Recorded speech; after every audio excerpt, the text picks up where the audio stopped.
Welcome. Thanks very much for coming. Thank you, all the community board members, for putting your name forward. It's awesome for our community that people stand up to help run our awesome community. So thank you very much.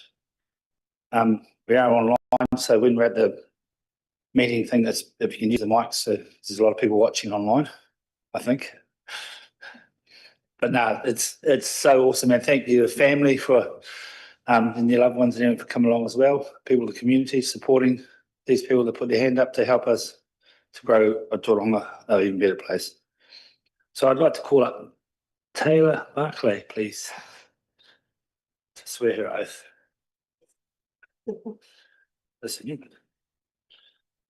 I, Taylor Barclay, declare that I will faithfully and impartially and according to the best of my skills and judgment execute and perform in the best interests of the Ōtorohanga district the powers, authorities and duties vested in or imposed upon me as the Ward Councillor of Ōtorohanga Community Board by virtue of the Local Government Act 2002, the Local Government Official Information and Meetings Act 1987 and any other act.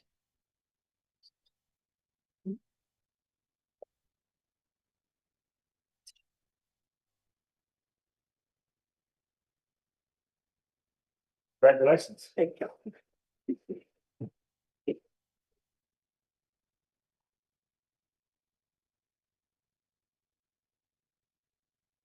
I'd like to call on Katrina Christensen. I got it wrong this morning. That's all right. I said 202. Yeah. Let's see if she can improve on this morning's performance.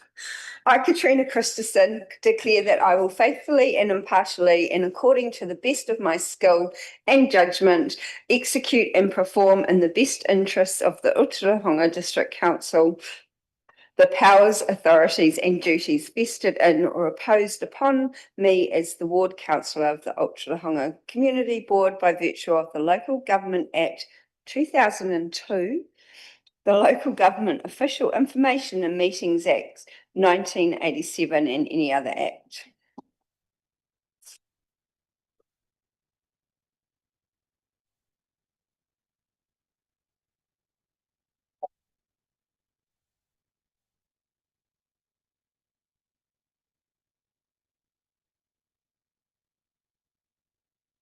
Leanne Messi, please. I, Leanne Massey, declare that I will faithfully and impartially and according to the best of my skill and judgment execute and perform in the best interests of the Ōtorohanga Township power, authorities and duties vested in me or imposed upon me as a member of the Ōtorohanga Community Board by virtue of the Local Government Act 2002, the Local Government Official Information and Meetings Act 1987 and any other act.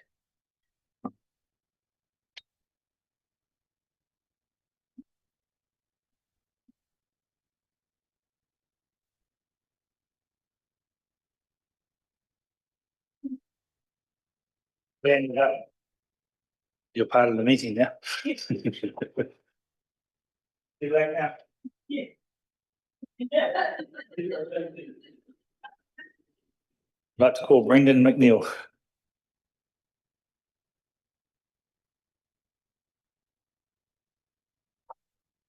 I, Brendan McNeil, declare that I will faithfully and impartially and according to the best of my skill and judgment execute and perform in the best interests of the Ōtorohanga Township the powers, authorities and duties vested in or imposed upon me as a member of the Ōtorohanga Community Board by virtue of the Local Government Act 2002, the Local Government Official Information and Meetings Act 1987 and any other act.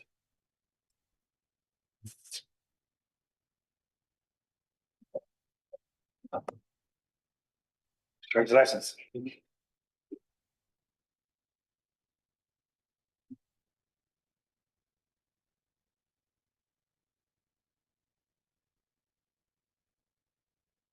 Craig Thomas, please.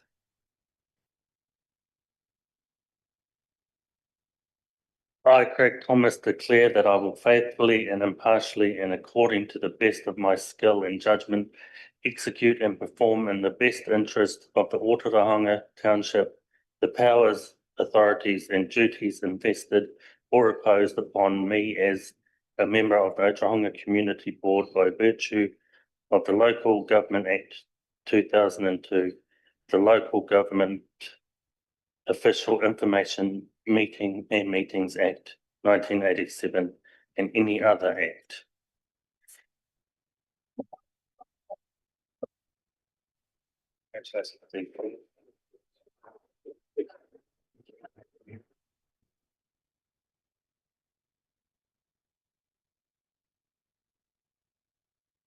Bronwyn Tubman, please.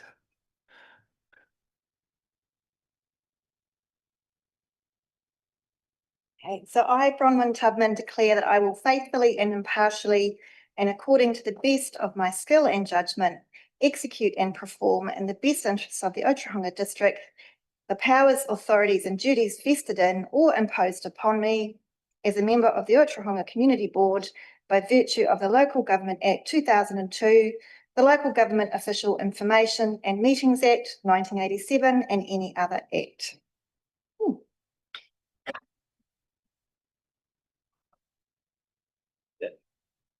Yes, congratulations.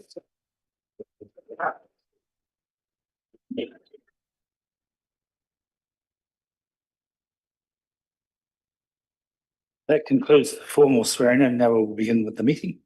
But if you want to go, you're welcome to go. But if you want to see the meeting, it'll be exciting.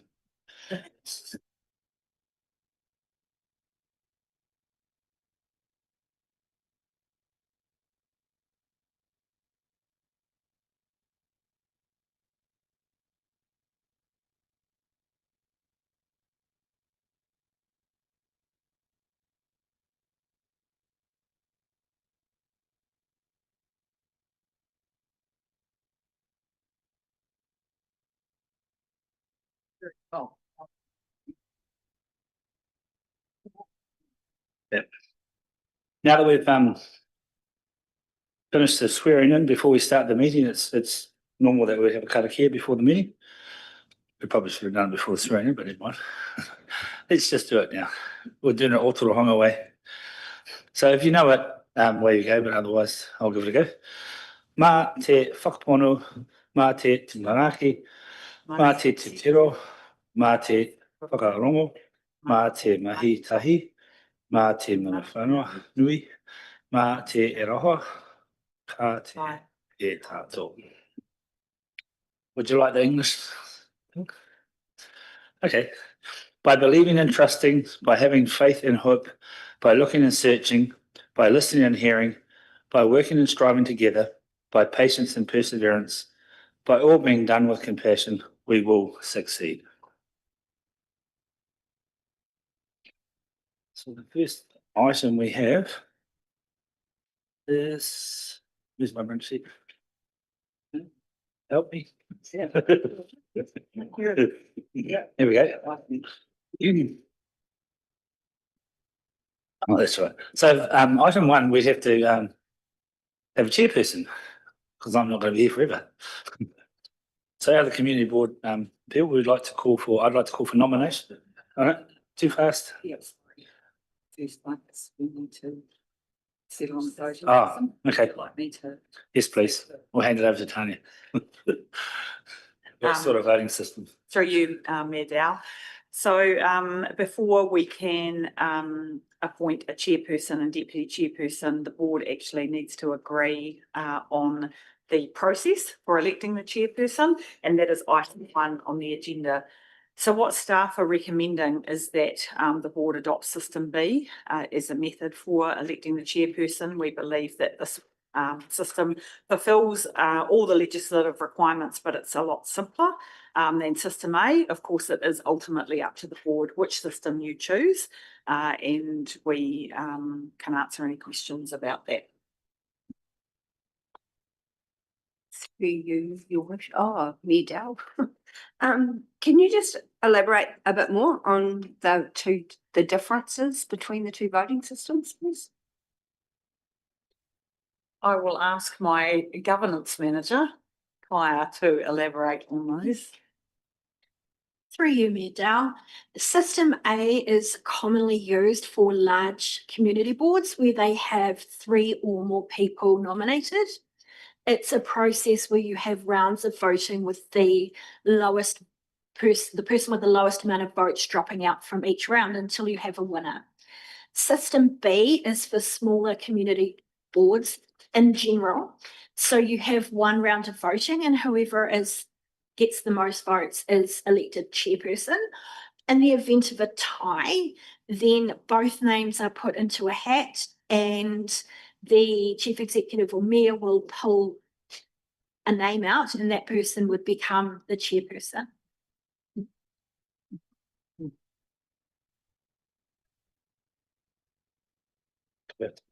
Yeah, so we need some. So we got someone that could move that. Is there any discussion more? No discussion.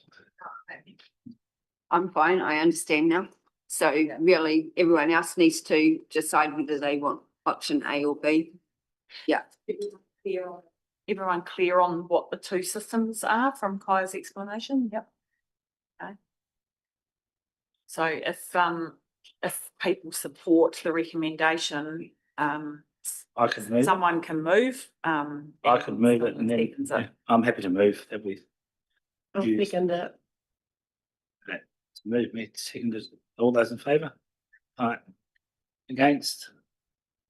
Carried. Option B it is.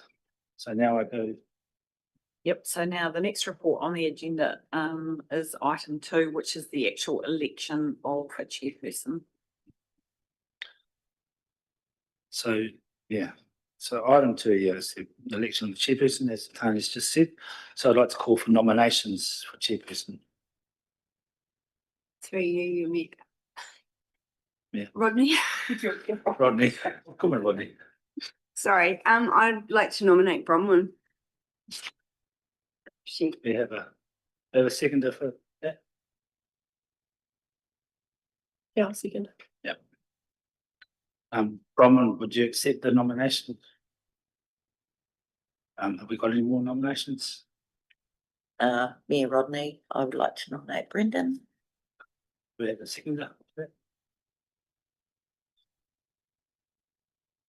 Yeah. Oh, yeah.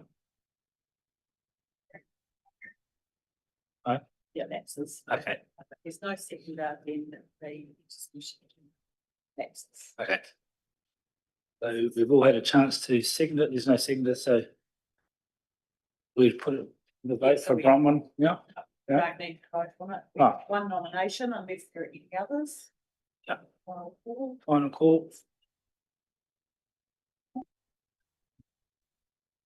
So I would appoint Bronwyn Dublin as the chairperson.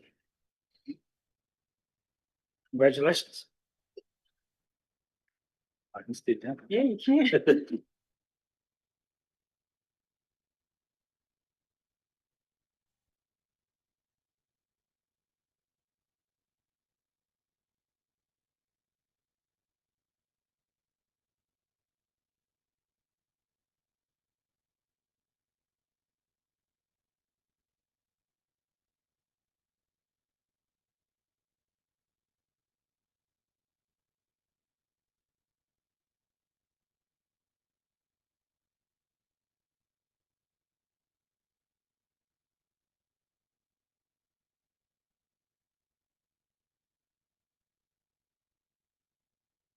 Good afternoon, everybody. I would like to, we're going to be looking at item 3 on the agenda, which is the appointment of a deputy chairperson for the community board. So I would like to hand that over to Tina to do that. Thank you, through you, Chair. So this is a similar process. It's not required under legislation to have a deputy chair for community boards, but we've found in the past it is actually really helpful, both administratively, but also in terms of leadership and in the governance context. if the chair has someone that they can rely on to pick up that role should they be unavailable. So it's once again calling for nominations with a mover and a seconder. And if only one is received, then that person is appointed as the deputy chair. And if more than one is received, then we'll have a vote. So I'd now like to call for nominations for the role of deputy chair. I'd like to nominate Brendan, please. Okay, do we have a seconder?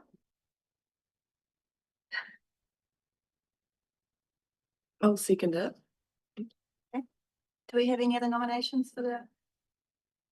Oh, I'm so sorry. Okay. Are you willing to and happy to accept that nomination? Yes, okay, great. Any other nominations? Yes, I'd like to nominate Craig. If Craig is happy.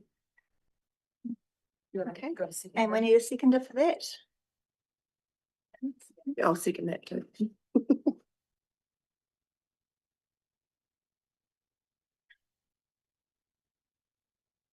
My first rodeo Yeah, doing this, yeah, I can yeah. tell. Sorry, we're just checking process here just to make sure. And yes, you can. Both. Second it. Okay, thank you very much. And you've accepted the nomination. Yes, okay, cool. So now we need to call for voting, which you're going to talk me through, aren't you? Yes, I am. And I'm looking right at Kaya to see what we do next. So over here, we have some bits of paper. We'll get everyone to come up to the lectern and just write for who they are voting for, and then pop it into the silver container. And then once they're there, we will pull them out and confirm where we're at. So, And you all get to vote, even the people who have been nominated. yes.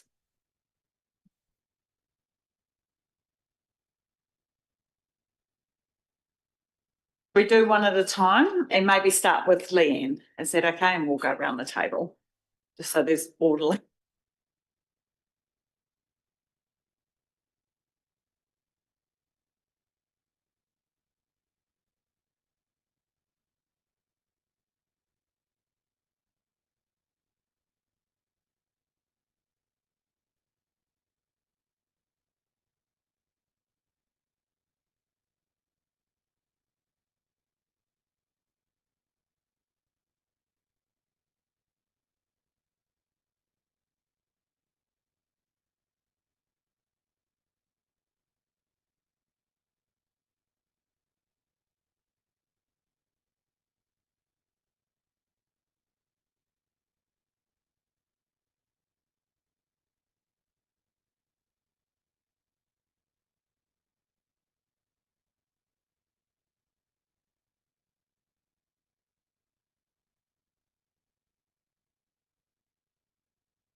We've got a tie. Just a minute.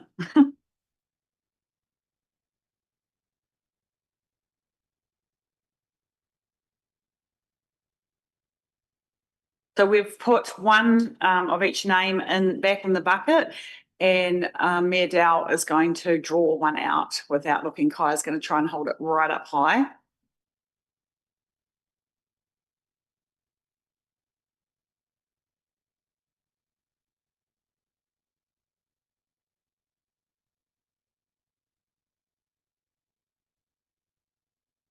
And it is Craig. So Craig is the deputy, right? He's already accepted the nomination. Woo.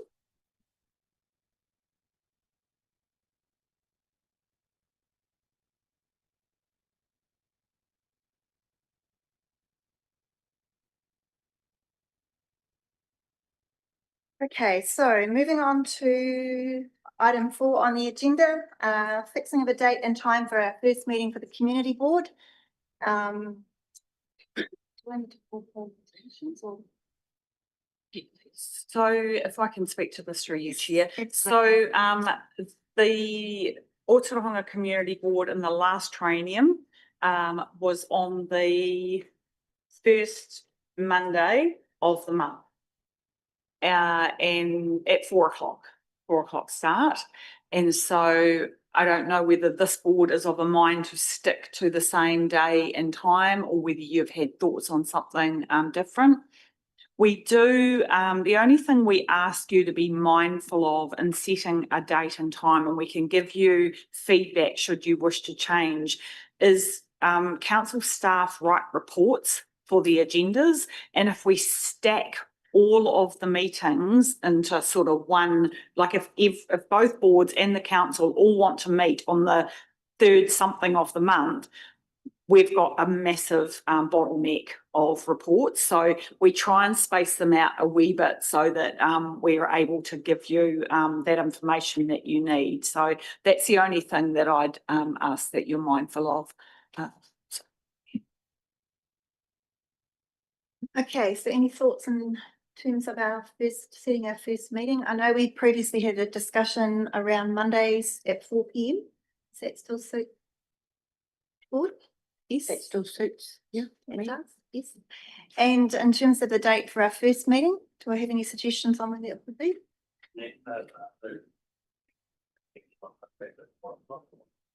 Yes. Yeah, so the council is meeting on the third Tuesday, or last Tuesday of the month. Sorry, there's lots of meetings.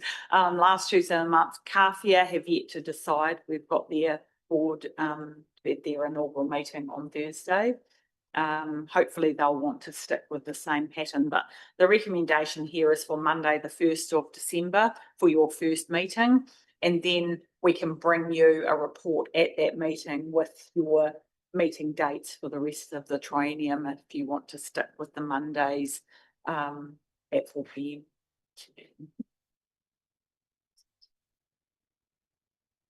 Any comments on the first week of December?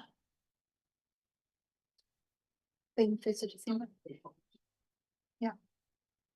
Anyone opposed to that? No? Okay. In that case, can we have a mover? Somebody move that we set the date to the 1st of December at 4 p.m. I'll move that we set the date for December 1st at 4 p.m. Thank you. Can I have a seconder, please? Thank you, Brendan. Great. Thank you. Okay, so all those in favour? Aye. Anyone opposed? No? Okay, cool. Moving on. Okay, so the next item on the agenda, I believe I am handing over to you. Yes, thank you very much. Thank you, through you, Chair. So we're on the home straight. Apologies to those who have seen this presentation before.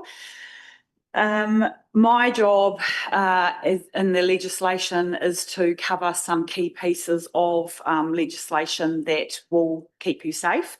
and you have signed a declaration today to say that you will abide by two key pieces of legislation, which I'll just touch on soon, as well as any other act. Well, there's over 135 pieces of them. So I'm not going to go through all of those today. I'm just going to go through the ones that will keep you out of trouble.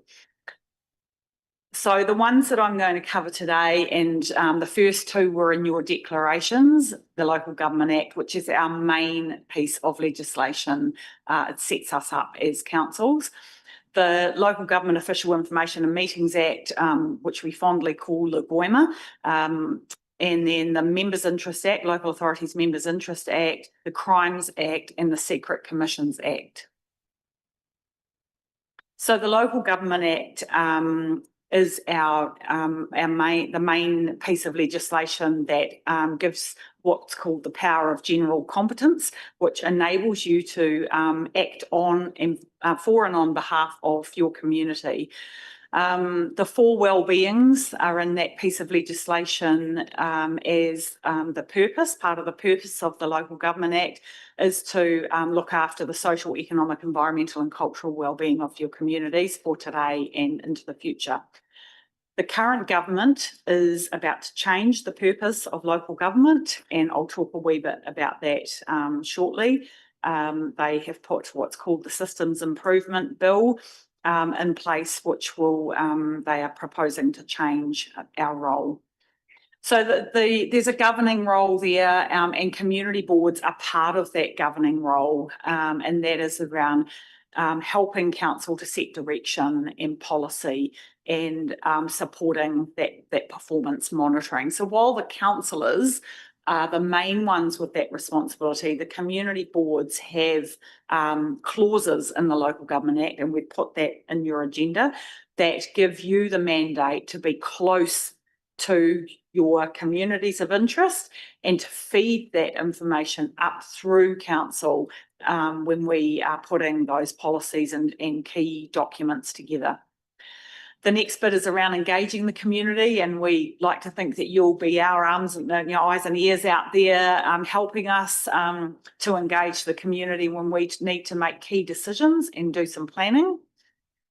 We're all responsible to be transparent with our spending and to be fiscally responsible. So that's a big part of the Act as well.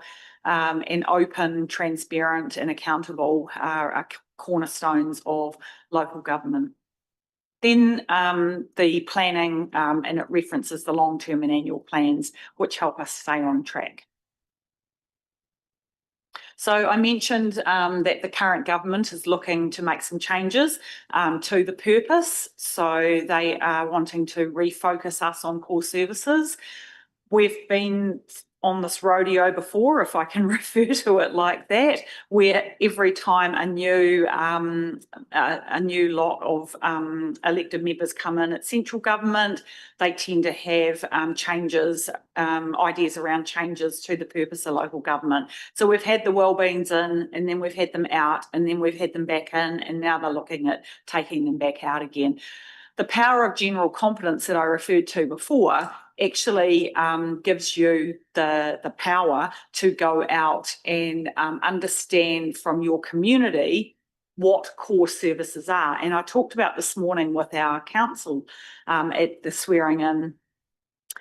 Many of us will know the pressure that's in the health system, the education system, and other things that you would argue local government is not responsible for. But if you have those sorts of things falling apart in your community, then you don't have vibrant, welcoming communities. You don't have places where people want to come and have a business and grow a family and that sort of thing. So, there are views, and I won't state mine, but there are views around council's roles in maybe not funding that sort of thing, but certainly advocating for it or facilitating or that sort of thing. So, there'll be lots of discussion around what our purpose is, and I'm sure with a new lot of elected members, there'll be lots of different views on that, and we'll give you space and time to be able to have that kōrero at some stage.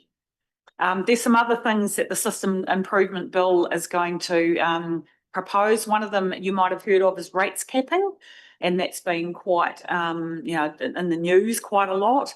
And they're also looking at bringing in standard code of conducts for elected members across the country, and we'll talk about that a bit more at a future session.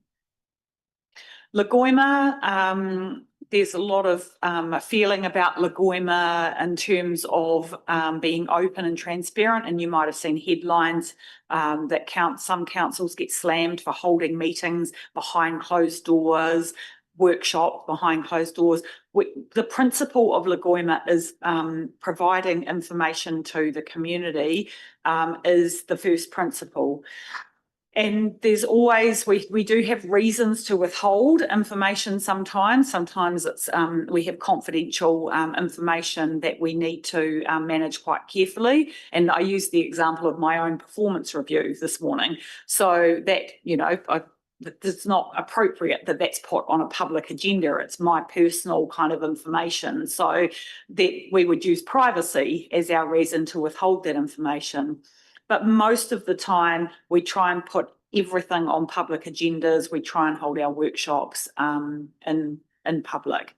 And we have guidance around how we hold our meetings and how we encourage participation. The Members' Interests Act is a goodie. That is around conflicts and your interests. We're all here because we have roles in the community. We have other hats that we wear. We might own a business. We might be the president of the local sports club, etc. And it's an interest. You have an interest that's outside your role as a community board member. It's when that interest collides with a decision that you are expected to make in your elected member role that we end up with a conflict. And so we ask upfront for you to declare your interests, what businesses you own and run, what sports clubs or other clubs you're a member of, so that we can help you manage those interests, because it doesn't take very much for a member of the public to jump to a conclusion about something. Such and such was, involved in that. Of course, they're going to get a grant from the council. We want to keep you safe. And in doing that, we look at this particular piece of legislation. And we always say, if in doubt, declare it, and then we can manage it from there. Okay, we're getting heavier here. Here's the Crimes Act. So this piece of legislation it's pretty simple. It basically says, please don't use your position in office to take bribes, kickbacks, be corrupt. So that might sound, like quite like a remote situation, but I talked about my own experience of this, where I was involved in a serious fraud office investigation in a previous council that I worked in, where one of my group managers ran our procurement processes and took kickbacks to get the tenders that he was advocating for through our system and get them awarded to the people he was basically getting the kickbacks from. So really nasty. 6 years of, I ended up in the High Court as the key witness, and it was, 6 years of a lot of council time and a lot of expense. So we have lots of processes in place. Mark's team run most of our big procurement in the council, and there's a lot of process and kind of safety mechanisms in place. We're going to be quite open with you about that and give you some insights into what that looks like. But really that's the Crimes Act. Final one, the Secret Commissions Act. This is similar to the Crimes Act, except it's more focused on the private sector.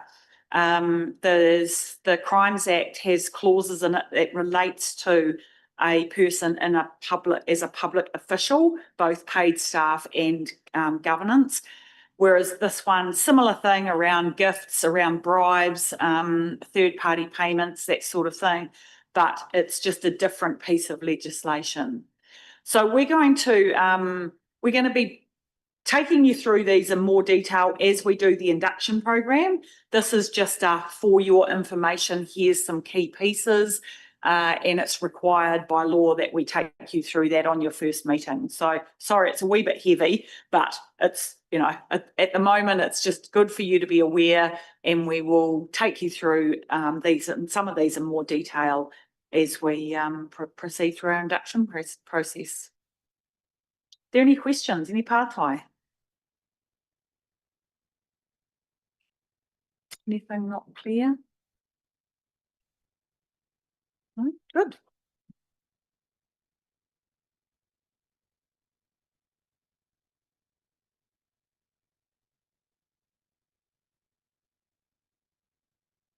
Okay. I would like to call for someone to move that we receive the report titled The General Explanation of Laws Affecting Elected Members by our Chief Executive. Thank you to Katrina. Anyone move a seconder? Thank you, Craig. Anyone opposed? No? Okay, cool. Very, thank you. Right, so it is moving on to So there's no public excluded reports on this agenda. So we're just up to the closing karakia and close the meeting. So I need to ask someone to have some closing words. We can just do our closing. Okay, sounds good to me. Yep. Should we just do our normal karakia? You've got a copy of, we've got a copy of it in there. Okay, yeah, that one. We'll start. Mā te whakapono, mā te tūmanako, mā te titiro, mā te whakarongo, mā te mahitahi, mā te manawa nui, mā te aroha, ka taia e tātou. I'd like to declare the meeting closed at 4:57 p.m. And I'd also like to thank everybody for coming along today and supporting the community board, and also to all the staff and Mr. Chair Sarah. Thank you very much. And thank you, of course, to our Okay. Thank you.